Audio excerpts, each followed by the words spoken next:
Assalomu alaykum, kanalimiz tomoshabin. Mana biz bugun Farg'ona shahar Kirgizidamiz. Betga 30 kilovatli quyosh panel o'rnatib beryapmiz. Xo'sh, bu yerda oldin 20 kilovatli quyosh panel stansiyalari o'rnatilgan ekan. Ko'rsa ham bo'ladi.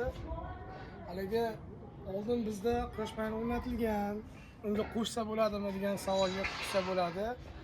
Xonadonlarga 50 kilovatgacha quyosh panel o'rnatsa bo'ladi. Agar 10 kilovat, 20 kilovat qo'ygan bo'lsangiz, biz bemalol borib buni 50 kilovatgacha qilib ko'tarib berishimiz mumkin. Bu yerda hozir ko'rsatib bo'ladi. Mana shu tarzda hammasi o'rnadi. Bu obyektimiz 30 kilovatimiz Jinko panellar va inverter bilan xonadonga 105 million so'mga to'g'ri keldi, o'rnatib beryapmiz. Shu narxga bu yerda hozir obyektimizni tarixida, masalan, biz oldin u qo'shnisiga o'rnatib bergandik 50 kilovat.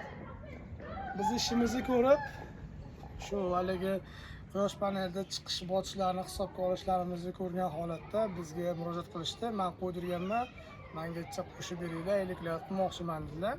Shunga qo'yib beryapmiz, ko'rsangiz bo'ladi. Hozir bu yerda panellarimiz Jinko 720 katta panellar, eni ham o'zi ham katta bo'ladi, og'irgina bo'ladi, ko'rsangiz bo'ladi. Shu tarzda o'rnadi. Xo'sh, bu yerda metal konstruksiyamiz o'sha profil ug'onlardan ishlatib ularni kraska qilib berganmiz. Hozir shu turishida 180 gradusga qarab turibdi.